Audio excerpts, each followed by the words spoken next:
menang, saya bisa pastikan 100% CBDC ini diaplikasikan. Kenapa kok saya bisa melihat sampai 100% kalau Kamala menang? Karena alasannya ya, di sini ya ini bilangnya ya, terlalu tinggi dampak ke lingkungan dengan impact-nya cash ya, uang kartal ya. Mereka ingin mengefisiensikan penggunaan air, penggunaan listrik, dan juga penggunaan BBM ya. Mereka itulah ya alasannya climate change. Sekarang ingat ya, climate change juga salah satu problem di US yang dianggap ya, di top 10 problem. Tapi bukan itu alasan mengapa saya melihat CBDC ini bisa diimplementasikan. Alasan utamanya ya adalah Ripple yang mendonasikan 1 juta US dollar dalam bentuk Ripple ke Kamala Harris. Pasti mereka ini tahu dong something that we don't know. Dan plus mereka juga ingin dapat muka lah ya di yang mungkin mereka anggap sebagai calon queen, calon yang jadi ratunya di US ya. Jadi mereka menyumbangkan $1 juta dalam XRP untuk kampanyenya ya. Harapannya ya, kalau ini menang dan CBDC diimplementasikan, Ripple ini akan dapat something. Ya, somethingnya apa? Yaitu adalah teknologinya ya yang digunakan untuk adopsi CBDC di US. Ripple ini memang udah nggak gerak dari lama sekali ya, dan cycle to cycle pun bahkan nggak sampai di ATH-nya, hanya diem aja ya. Tapi dari berita tadi kita bisa melihat ya, kalau Kamala menang dan CBDC diimplementasikan, ya ini ada chance mengalami yang namanya spike pump dan juga actually gerak. Ya, mungkin nggak gerak yang signifikan sekali, tapi nggak ada yang tahu. Bisa saja terjadi ketika 100% misalkan kerjasama CBDC itu dengan XRP. Ya, kalau itu beda cerita lagi. Ya, dan nggak ada aktivitas signifikan. Bahkan ketika ada berita donasi tersebut dengan price dan juga token turnover dari Ripple atau XRP.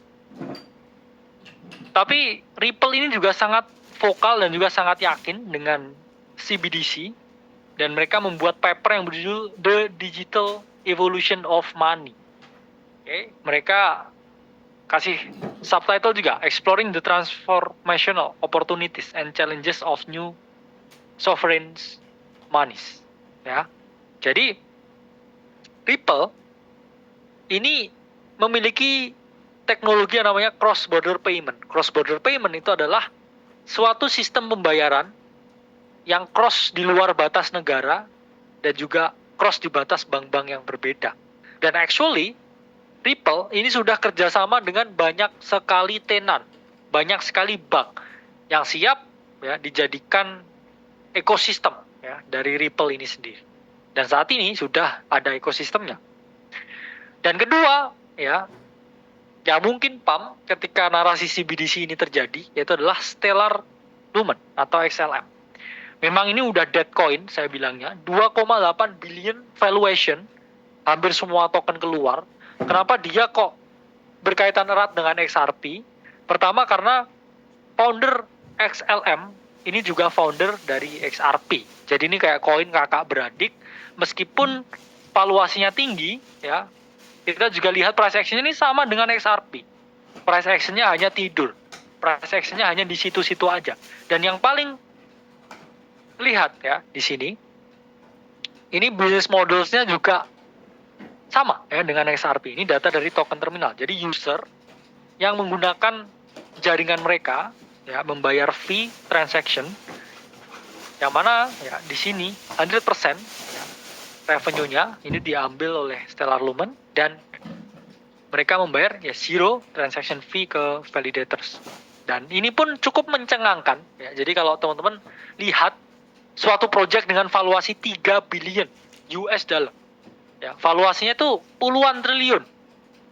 Tapi lihat di bulan Oktober ya, revenue-nya hanya berapa? 1.370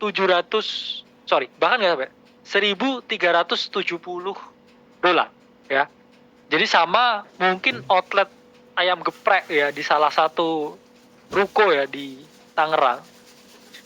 Ini mungkin revenue lebih tinggi daripada project yang valuasinya sampai puluhan triliun. Jadi kalau teman-teman lihat kripto ini sebagai tempat yang masa depan ya, sebenarnya banyak hal gila terjadi di sini dan banyak hal yang overvaluasi ya. Bayangkan kalian memvaluasi ya perusahaan yang hanya menghasilkan 1.370 dolar ya, itu setinggi itu, bayangkan ya. Jadi saya nggak hanya lihat sisi positifnya atau bullishnya ya, saya juga lihat hal-hal yang under the radar seperti ini. Ya karena ini memalukan ya sebenarnya. Cuman balik lagi ya, kita hanya trade attention ya. Kalau CBDC diimplementasikan ya, saya mungkin trade koin-koin CBDC dan ya mungkin close posisi, karena gak hanya Ripple ya, Stellar Lumen ini juga memiliki full paper mengenai CBDC ya, bahkan mereka bilangnya understanding CBDC, a guidebook for regulators and policy makers. Bahkan mereka ini sampai begging ya, saya bilangnya, ke regulator. Jadi bayangkan ya, yang akan mendapatkan panggung adalah mereka yang dekat dengan para regulator. Ketiga, Chainlink 7,7 billion valuation-nya ya, 60% token keluar, token yang lama sekali yang udah mengalami kapitulasi ya dari bear market ke bear market, dan ini adalah Oracle ya. Jadi di apps ya membayar fee ya untuk menyediakan ya layanan di blockchain, dan revenue share tipenya untuk Chainlink yang mana 0,5-nya atau 50%-nya ini akan dibayarkan ke node operator dan juga destinasi blockchain. Dan kenapa Chainlink di sini ini bisa unlocking something in CBDC? Karena mereka bekerja sama dengan Swift. Swift itu adalah platform pembayaran internasional yang memiliki banyak sekali pelanggan dan user. Dan ketika CBDC dan juga cross-border payment antar negara ini dilaksanakan, ya, ada chance juga teknologi yang dimiliki Chainlink digunakan, dan adanya kolaborasi ini bisa meningkatkan ya harga dari Chainlink itu sendiri. Dan keempat ya Hedera, yang mana kita tahu ini juga koin lama. Jadi koin-koin lama ini memang memiliki pesona tersendiri ya dengan narasi CBDC-nya. Karena ya ada chance mereka ini pump spiking puluhan persen ya ketika ini terjadi dan ada partnership yang terjadi. Dan Hedera ya ini kerja sama dengan Ghana. Dan kalau kita lihat, okay, di sini model bisnisnya dari user yang menggunakan blockchain-nya membayarkan 100 transaction fee ya, 90 untuk validator, dan mereka ambil 10%-nya ya sebagai revenue ketika dia mengkoneksikan ya validator dan juga user atau pengguna. Nah, Hedera sendiri juga sangat vokal dengan CBDC, dan di sini kita lihat artikel di website resminya, What is a Central Bank Digital Currency, aka CBDC. Mereka juga begging ya dengan penerapan CBDC dan penggunaan ya, teknologi yang mereka miliki. Nah, selanjutnya saya bilang adanya potensi AI super cycle ketika Kamala Harris menang. Mengapa AI super cycle? Balik lagi, kita melihat apa yang dilakukan Joe Biden. Di partai yang sama, mereka hanya mengulangi hal-hal yang sama. Bukan hanya tentang kripto yang baru mereka keluarkan regulasinya, namun juga tentang AI. Ya, mereka membuat suatu kebijakan ya melalui Executive Order on the Safe, Secure, and Trustworthy Development and Use of Artificial Intelligence. Jadi Oktober 30, 2023, ya, sebelum run AI yang luar biasa di awal 2024 kemarin, mereka ini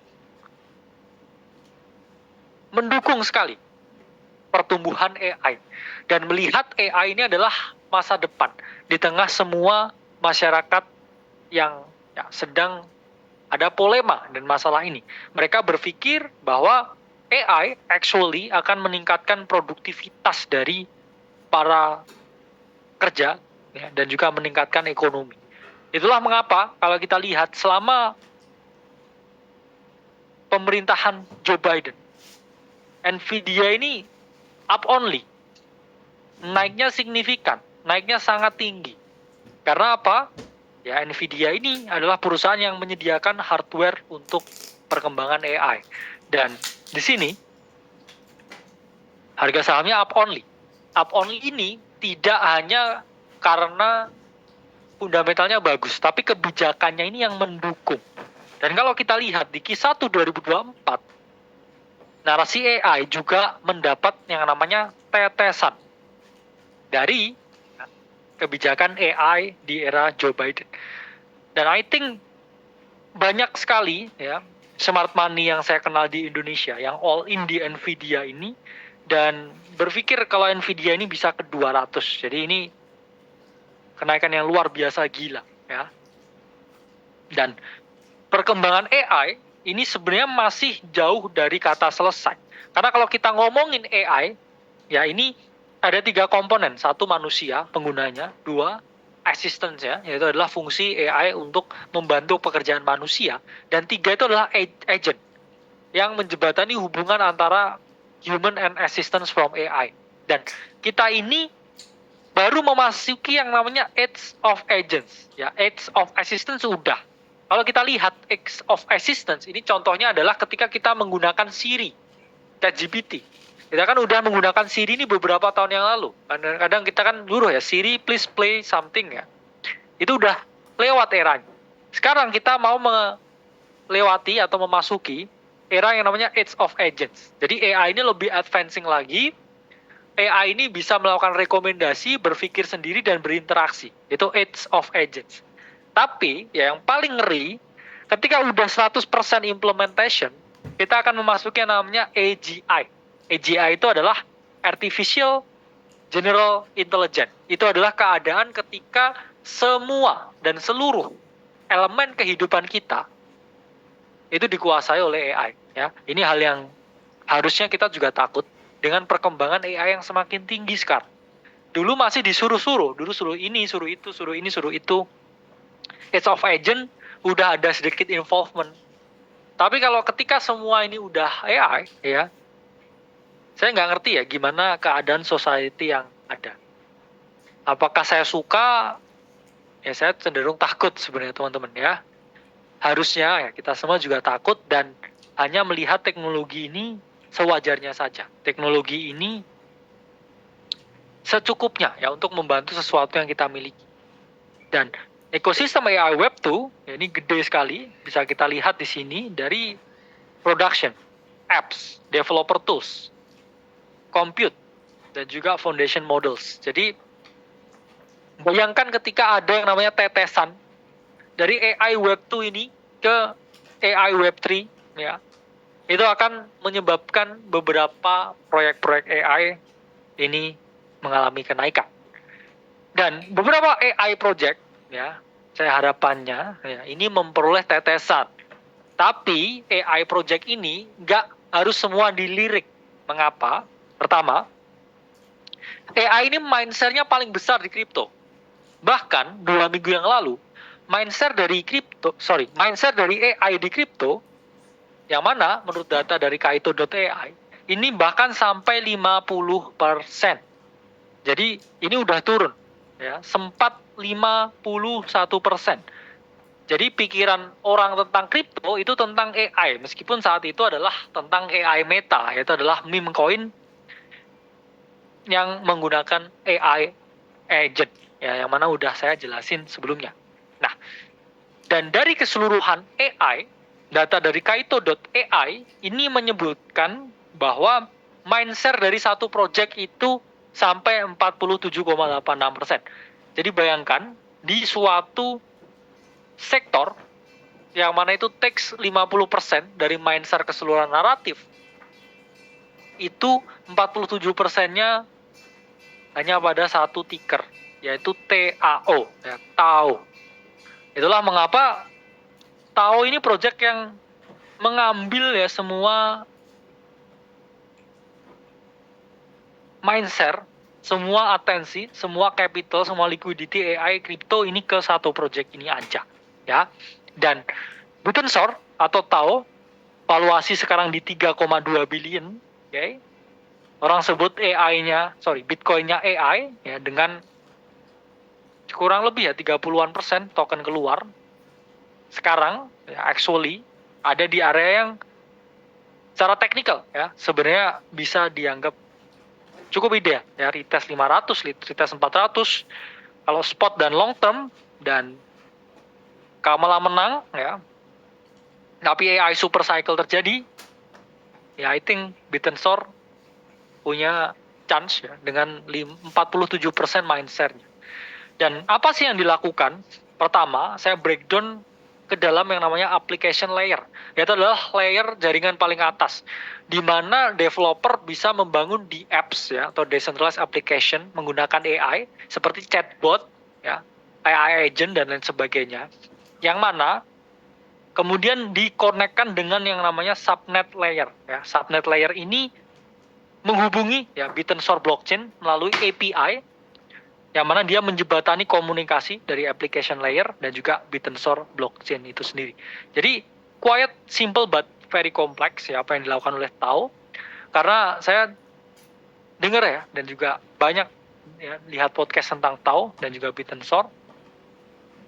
It's a very good ya AI decentralized project.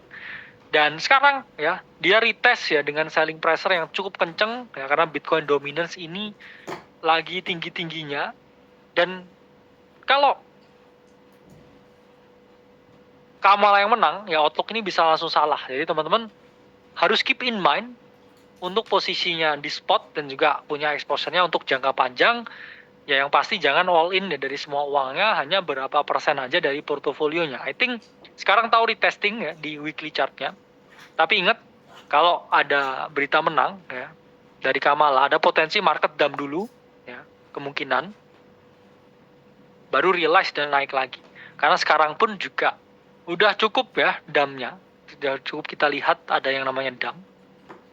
Dan kedua, hanya dua ya project AI yang saya lihat, bukan saya rekomendasikan, ya saya hanya bahas ya sebagai seorang informan. Itulah Spectral ya atau SPEC. SPEC ini relatif kecil, hanya 110 juta market cap, 12% token keluar. I think ini bisa jadi sesuatu yang harus diperhatikan ya. Dan weekly chart-nya ini dia ada potensi ya retest di 8 dan membentuk higher low di situ. Apa sih SPEC? Ya, SPEC itu adalah suatu AI teknologi yang memungkinkan kita para user untuk membuat yang namanya AI agent ya. Jadi saya udah coba pakai ya, teman-teman juga bisa cek websitenya. Misalkan saya mau compute something, oke ya, spek buatkan saya strategi trading dengan ini dan ini. Ya, dia akan secara otomatis mendeployasikan ya AI agent untuk membantu kita ya, untuk lebih secara spesifik mengerjakan pekerjaan-pekerjaan tertentu yang lebih sulit.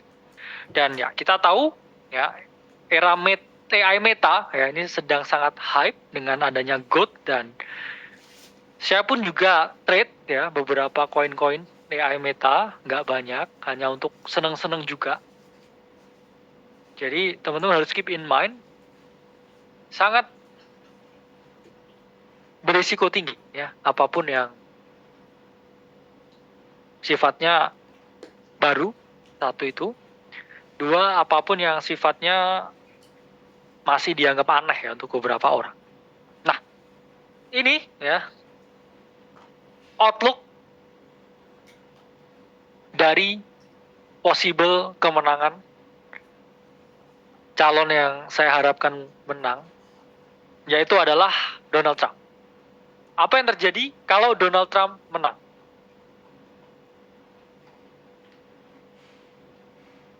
Nah, pertama sebelum kita ngomong tentang potensinya apa yang terjadi, kita ngomongin sepak terjang Trump dan kripto. Kira-kira ada hubungan apa Donald Trump ini dan juga kripto? Sampai akhirnya sekarang orang semuanya ya di kripto ini mendukungnya hanya satu calon ini. Pertama ya, Trump ini sangat skeptis dengan kripto dan juga Bitcoin. Ya. Jadi ingat ya, di 2019 di X dia ini mengungkapkan, I am not a fan of Bitcoin and other cryptocurrency which are not money, ya. Dan mereka yang memvaluasi ini ya, secara volatile dari thin air, ya ini mereka adalah orang yang terlibat dalam aktivitas ilegal. Jadi ingat ya, 5 tahun berselang setelah tweet ini, sekarang dia begging ya untuk semua orang memilih dia dan menghancurkan ya calon yang kurang pro kripto atau not pro kripto. Dan di live televisi Donald Trump ini pernah bilang kalau kripto ini ancaman untuk dolar. Ya, jadi Donald Trump ini bilang di live televisi kalau dolar ini bisa hancur dengan adanya cryptocurrency ini. Ya mungkin ada beberapa hal yang membuat saya bisa menyimpulkan kenapa Donald Trump ini sangat skeptis dengan kripto. Satu, beliau ini juga ada di rentang generasi yang tua, ya. Jadi skeptismenya terhadap aset digital itu sangat tinggi. Dua, beliau ini orang yang sangat tinggi patriotismenya dan sangat radikal. Sehingga apapun yang bersifat bisa mengganggu kedaulatan negaranya, apalagi mata uangnya, dia juga nggak suka.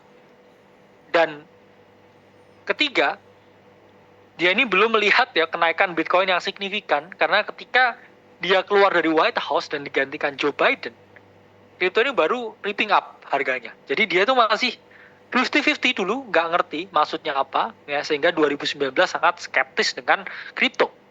Ya, jadi masa jabatan Trump itu berakhir ketika kripto itu sedang hot. Ya, jadi di sini, ya ketika kripto baru breakout dan parabolik, ya, ini Donald Trump udah out dari White House. Jadi dia nggak melihat ya dan nggak membuat kebijakan apapun related to crypto karena dulu nobody give attention tentang crypto.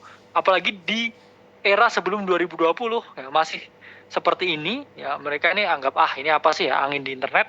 Baru ketika breakout semua orang oke, gimana saya pajekin barang ini, gimana saya buat aturan tentang ini. Dan itu adalah yang terjadi di Amerika.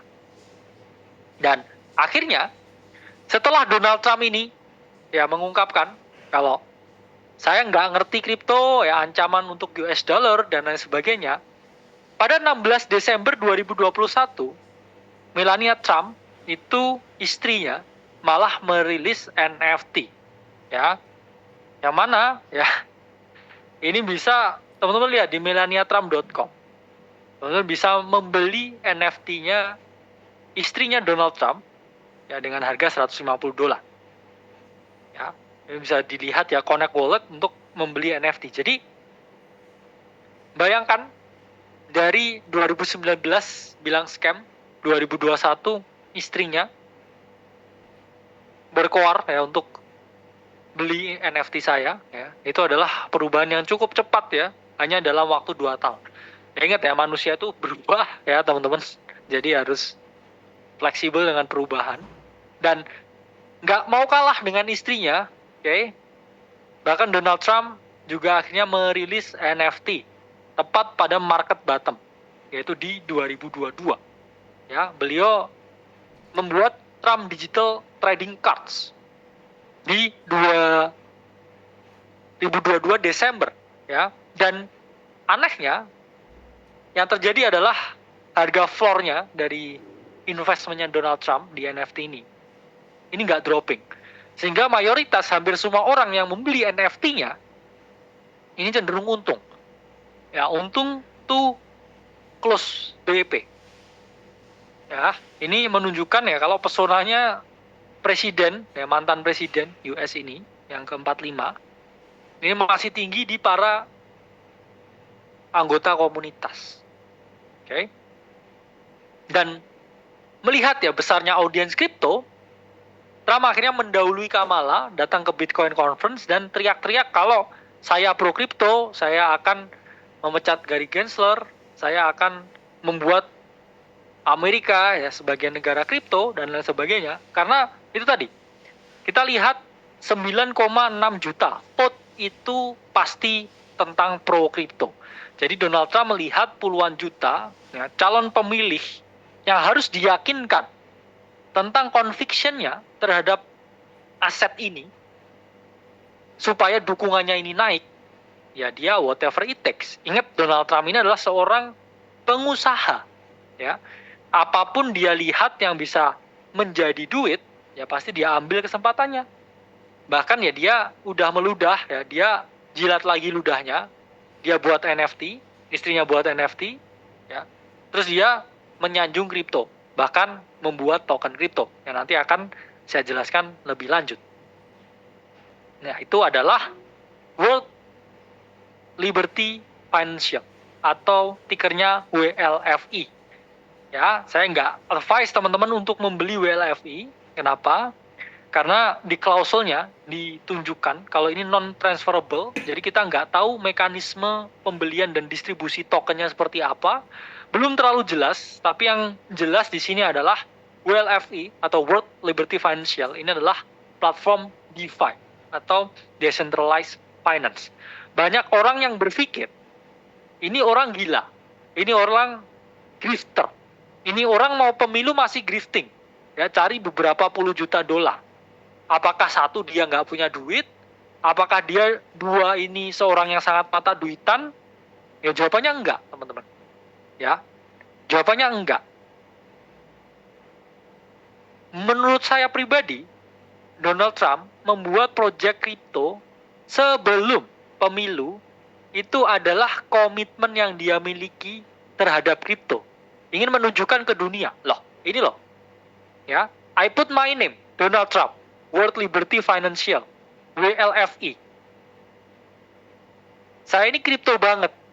Makanya saya launching project DeFi. Saya ini kripto banget. Kalau ini project ini pakai nama saya dan keluarga saya, kalau ini turun saya pasti malu. Iya kan? Jadi ini bukan tentang oke, saya mau cari duitnya. Oke, saya mau grifting sebanyak-banyaknya, pumpung lagi relevan. Pumpung lagi pemilu. Jadi dia launch ya WLFI ini sebagai wujud bahwa saya mau nama saya ini digantung ya di token yang namanya WLFI, dan whatever happen after pemilu saya ini akan tetap pada project ini, tetap di kripto. Jadi dia kakinya bukan hanya ditancapkan ya, tapi di semen supaya menunjukkan kepada para investor kripto kalau dia ini sangat serius. Dia sangat serius. He is very dead serious dengan Bitcoin dan juga cryptocurrency. Dan kalau kita lihat by performance ya, Trump trading card tadi juga not a bad investment ya. Karena harganya masih di floor ya dengan harga listingnya. Meskipun ya interest terhadap WLF ini sangat sedikit. Dan data dari Kaiko menunjukkan jumlah yang available ini sampai 20 billion WLFI. Tapi jumlah WLFI yang terjual ini bahkan nggak sampai 1 billion. Hanya 898 juta token. Ini menunjukkan apa teman-teman? Tokennya nggak laku. Ya. Kenapa ini nggak laku? Saya lihat satu, marketingnya sangat buruk ya, websitenya sangat buruk dan lain sebagainya. Dua, nggak dijelasin dia proyeknya apa, pengennya apa, yang dikerjain apa. Cuman Donald Trump post video. Oke. Setelah itu bilang ya, World Liberty Financial bla bla bla dan beli. Tuh. Dan ketiga, terlalu singkat ya waktunya, tiba-tiba dia mendadak rilis suatu token. Harusnya ya lebih lama dan lebih jelas karena market ini tinggi sekali akan skeptisme, oke, terutama di altcoin di keadaan saat ini. Jadi harusnya Donald Trump ini bisa lebih bijak lagi ya dengan perilisan project yang ia miliki. Dan kita juga lihat ya orang ini penuh dengan aksi yang tidak terduga ya. Kemarin setelah Joe Biden ngatain ya pendukungnya sampah, ya ini beliau ini naik truk sampah ya. Terus kemudian ini pun juga dia jadi pegawai di McDonald. Kalau teman-teman lihat kenapa kok McDonald ya, karena satu, McDonald itu adalah fast food chain paling besar di Amerika. Yang mana ini menunjukkan ya kalau ini makanan orang papan bawah dan orang papan bawah bekerja di sini. Dan kedua, ya, di kripto culture ini it's all about McDonald. Ya, meme tentang McDonald, meme tentang gimana orang ya yang nggak jadi bull market kerja di McDonald, sehingga Donald Trump ya ini memberikan kita semacam Easter egg ya dan juga crypto egg ya. Kalau aku aja juga kerja di McDonald ya. Ya mungkin kalau nggak jadi terpilih di pemilu ini nggak ngerti apakah juga kerja di McDonald. Karena he was very happy ya ketika menjadi pelayan di McDonald. Nah, selanjutnya kita bahas ya beberapa janjinya beliau di Bitcoin Conference yang mana janjinya menurut saya it's too good to be true, tapi ya kita harus apresiasi kalau itu memang benar-benar terjadi. Pertama, Trump berjanji tidak akan menjual Bitcoin dari US government ketika terpilih. Jadi teman-teman harus pahami saat ini holding Bitcoin dari pemerintah US menurut data dari Arkham Intelligence itu mencapai 208,1 Bitcoin atau senilai 454,72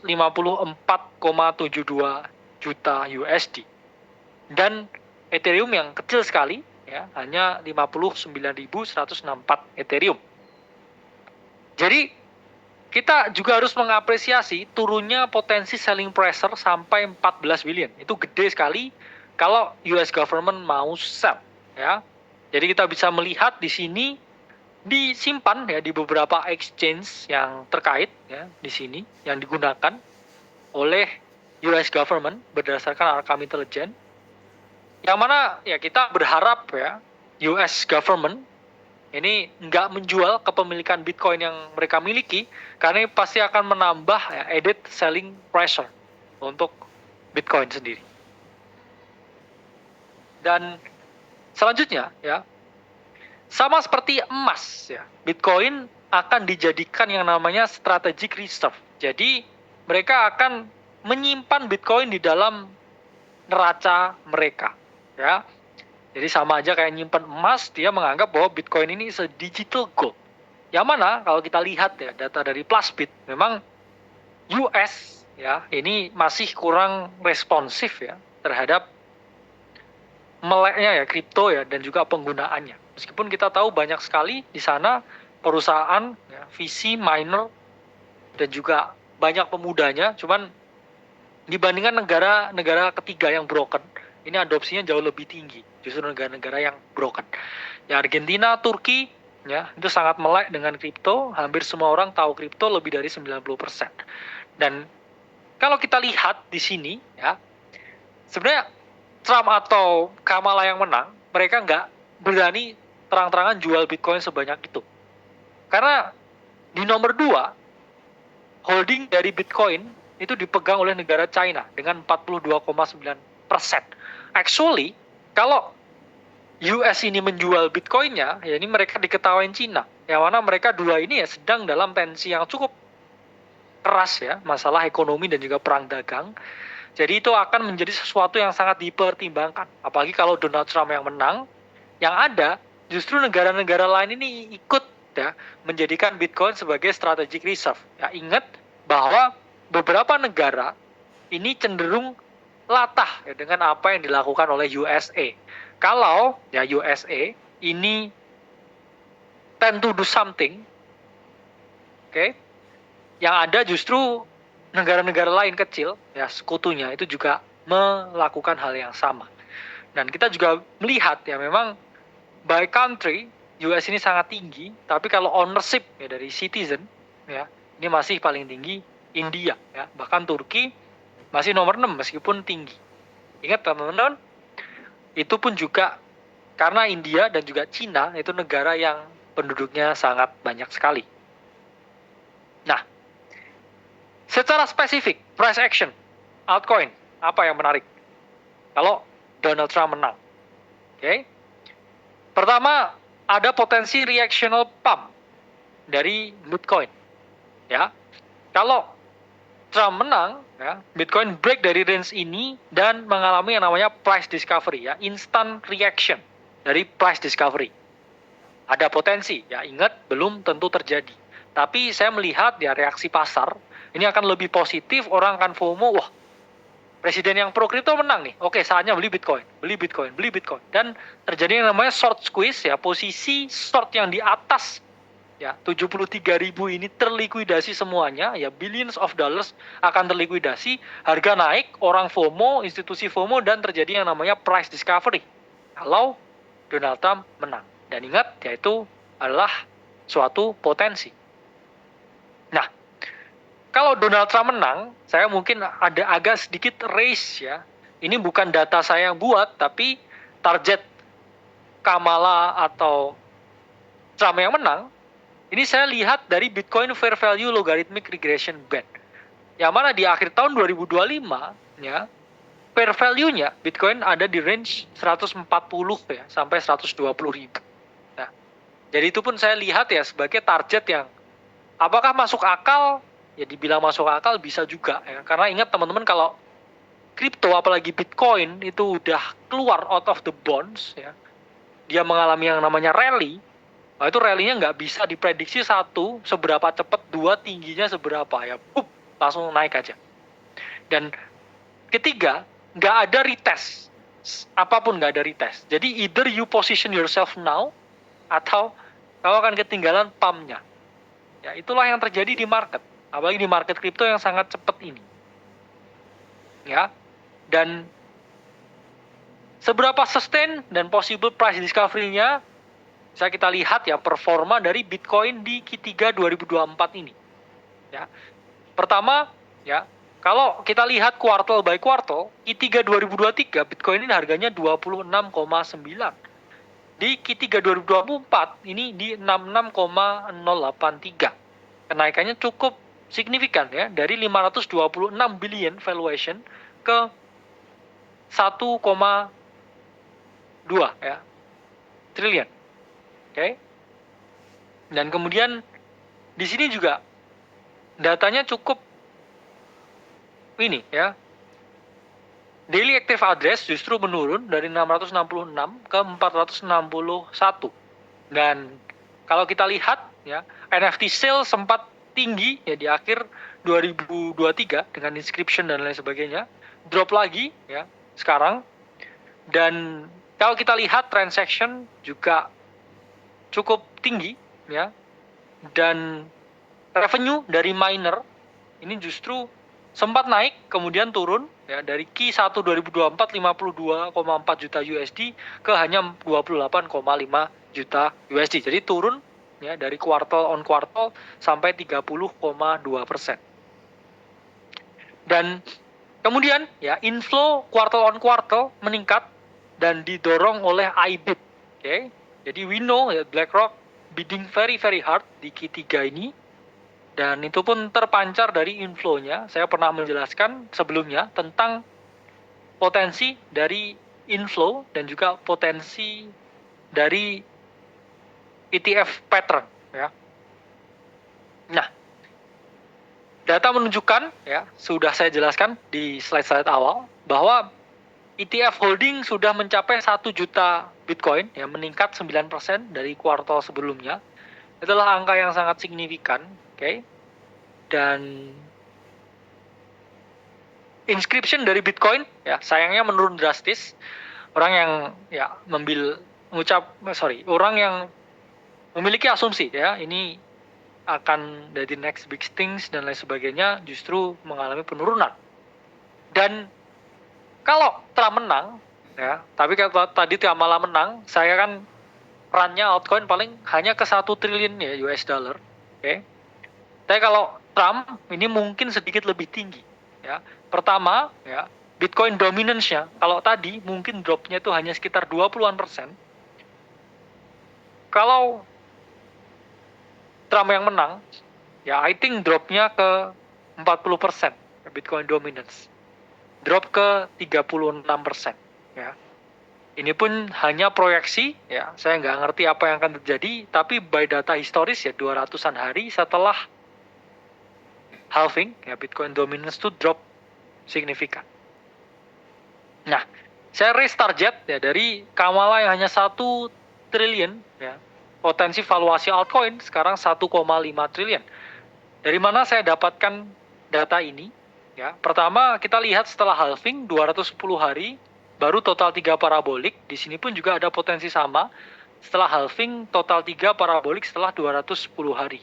Dan panjang dari 1,5 triliun atau 154%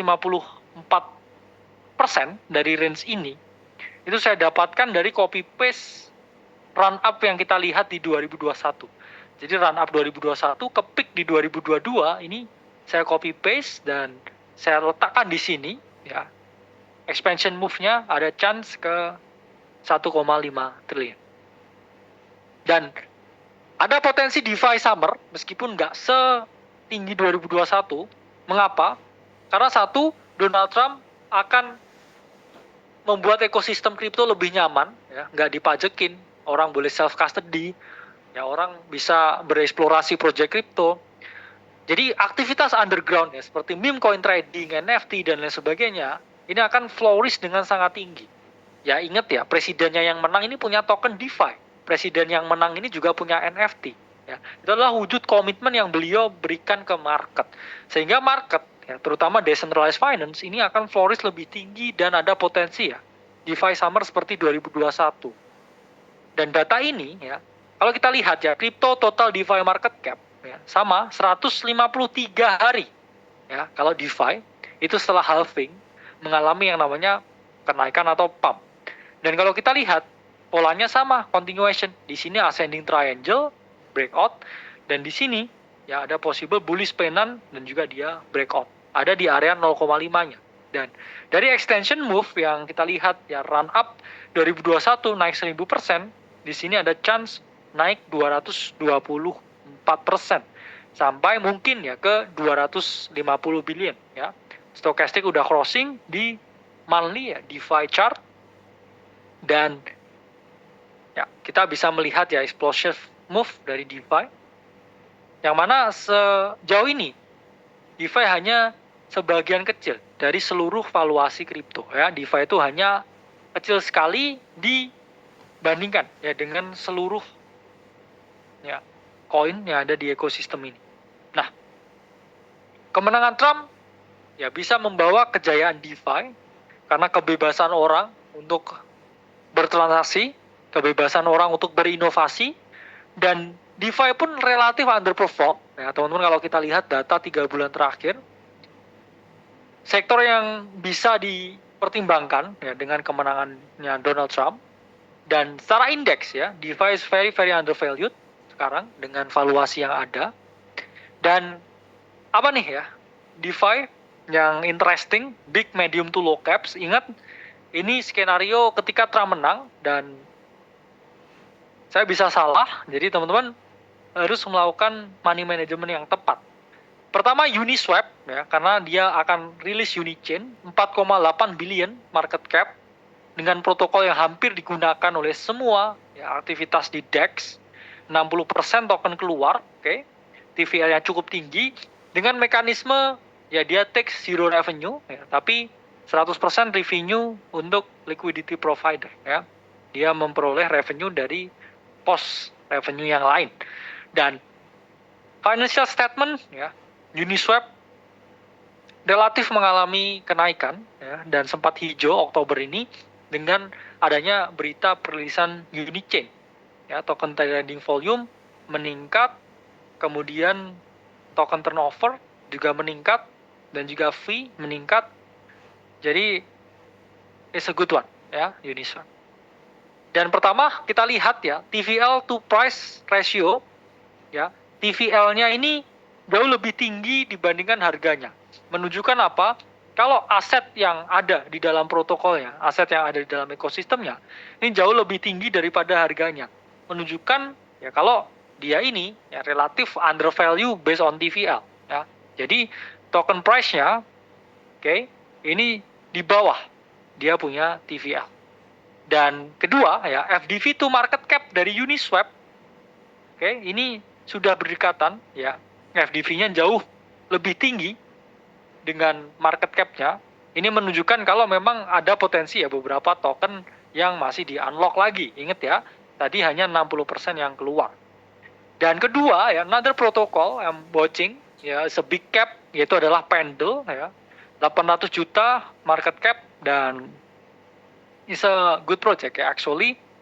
Dengan dia takes 80% revenue dari swap fee, berbeda dengan Uniswap ya, data dari token terminal, dan 20% untuk LP atau liquidity provider.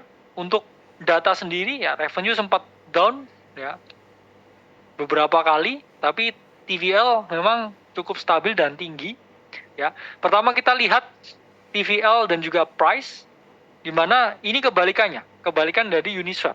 Kalau Pendle TVL-nya ini bahkan ya lebih turun atau lebih bawah daripada token price. Token price ini lebih tinggi daripada TVL-nya, menunjukkan kalau harganya ini lebih tinggi dibandingkan aset yang ada di protokolnya ya. Jadi ini relatif memang kurang oke ya dari TVL to token price, berbeda tadi ya dengan Uniswap yang mana TVL-nya jauh lebih tinggi daripada harga tokennya.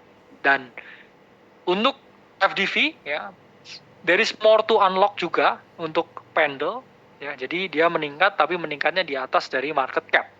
Dan selanjutnya ya, project yang orang gadang ya, ini low exposure-nya di Ethena, is a very high risk ya, tapi kita tahu banyak smart money yang masih akumulasi di range ini 1 billion okay, Ethena. Valuasinya saat ini, token di unlock gradual sesuai dengan unlock-nya. Dan Oktober actually a good month buat Ethena, revenue naik 84%, expenses juga ya. Di sini gross profit masih 47%, kenaikan token turnover dan trading volume-nya meningkat signifikan 142%. Suatu pertanda yang harus bisa ya, dan juga bisa kita gunakan sebagai suatu pertimbangan di sini. Nah, sistemnya okay, POS blockchain dengan fee yang di-share 100% revenue-nya di Ethena, total yield and min fees, baru ya expenses-nya 50% ya, ini dialokasikan untuk USD holder. Ini adalah mekanisme dari Ethena sendiri, yang mana ya kalau kita lihat TVL to price di sini, TVL-nya ini jauh di atas daripada token price-nya. Yang ini saya cukup suka ya dari Ethena, di mana kalau kita lihat di sini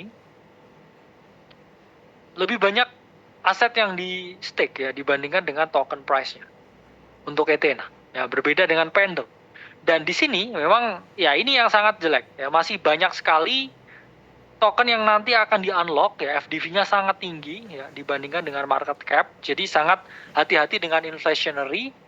Tapi yang saya suka quotes-nya itu biasanya project dengan tokenomic terburuk ya, biasanya yang survive di market yang nggak rasional. Jadi ada potensi DeFi boom, yang mana kalau kita ngomong ya DeFi, the queen, the king of DeFi ya, Ethereum pun di range ini harusnya ada kenaikan. Ya mungkin copi-copi dikit ya, saya berdoa setiap hari Ethereum nggak break low di 2000 karena akan ada Goblin Town ya below 2000. Ini monthly chart-nya Ethereum ya, I believe this is the bottom. Ya please ya, bottom di sini dari kita semua holder Ethereum yang menantikan ya performance dan juga price action yang bagus dari Ethereum. Dan ETH to Bitcoin ratio ya, selalu underperform Ethereum dibandingkan dengan Bitcoin setelah semua naratif yang ada, setelah ETF dan lain sebagainya, dia tend to be very underperform ya.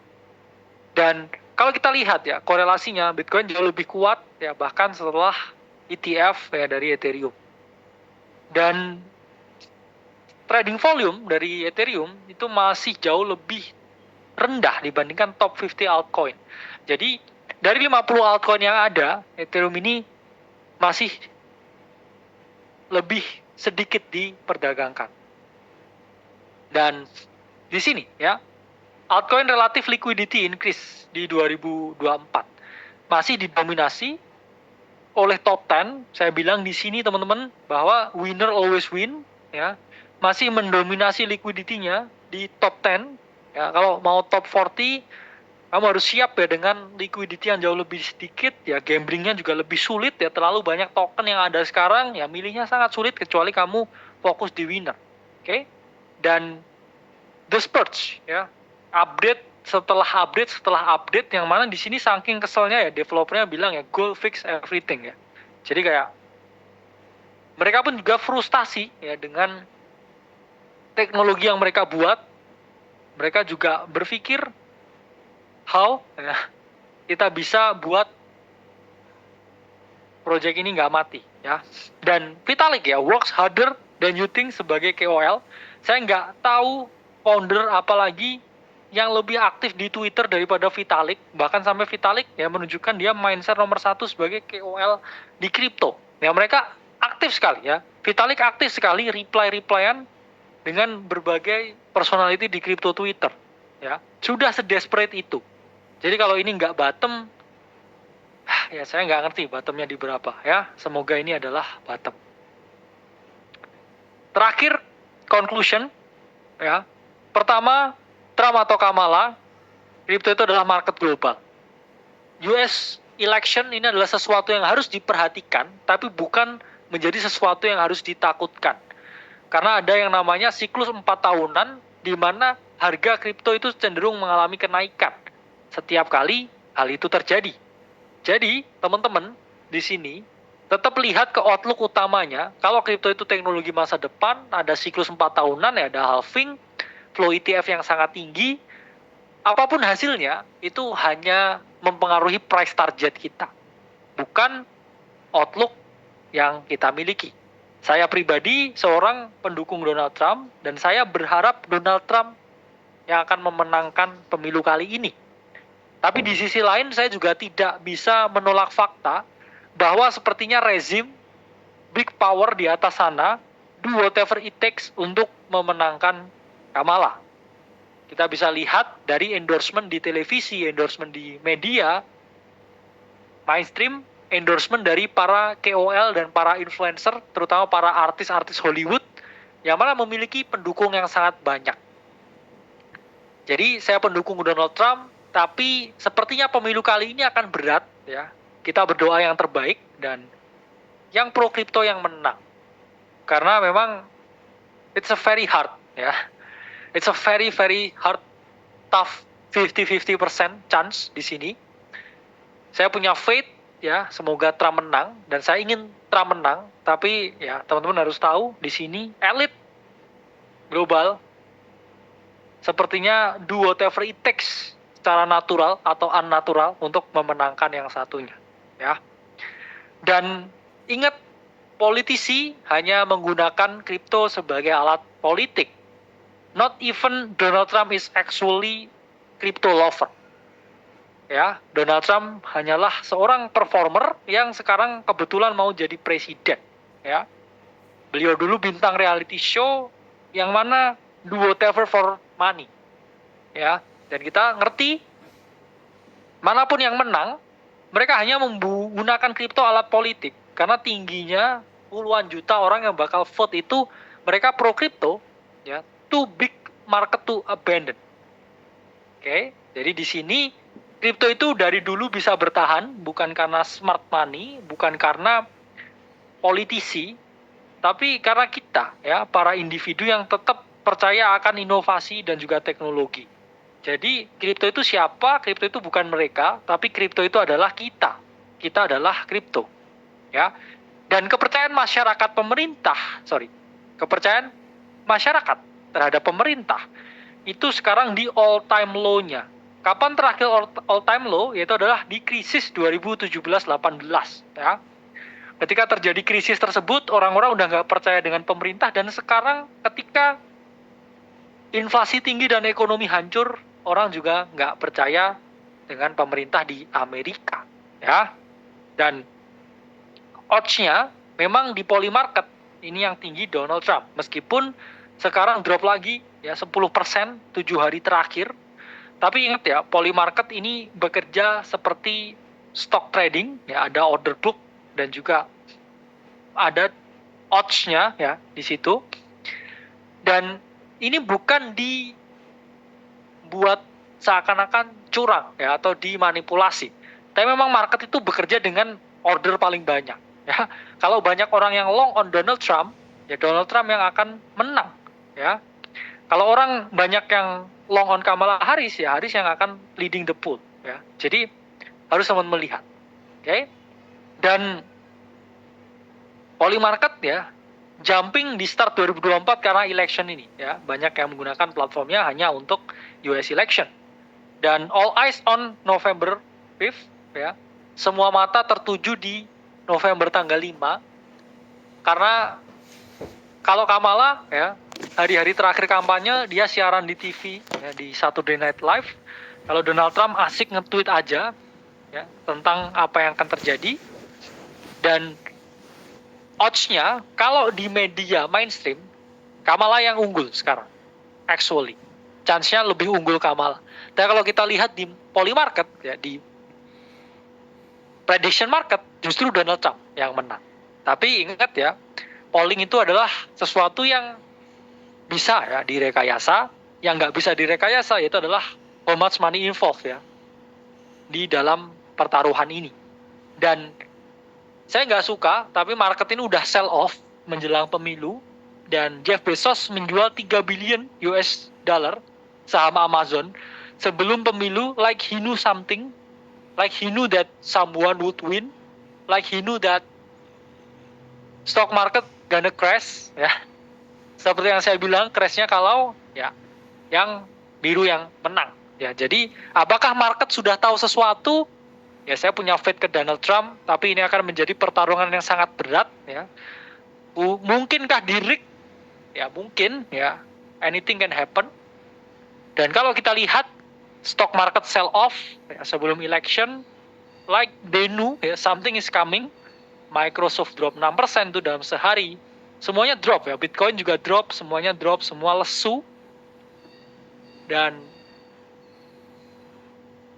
Warren Buffett juga ada di posisi cash paling tinggi sampai 800 billion. Cuman satu hal yang harus teman-teman tahu, right now crypto is very undervalued ya. Fair value-nya masih sangat jauh. Dan bull cycle indicator ya udah mulai flashing ya. Di sini terakhir kali kita flashing, kita dapat run di awal 2023 ya. Dan ini pun juga udah mulai flashing lagi. Oke, sehingga ini ada chance dia melakukan run up ya, yang semoga ya sama seperti run up ini. Oke.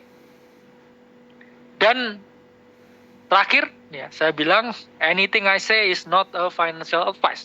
Hanya untuk tujuan edukasi semata ya. Bullish boleh, harus manage ekspektasi, siapkan skenario terburuk, tapi tetap berdoa yang terbaik. Saya nggak bisa prediksi market, saya cuma antisipasi apa yang terjadi, either way, Bitcoin will pop. Saya Khalil Masada, dari Akademi Kripto, semoga webinar ini bermanfaat.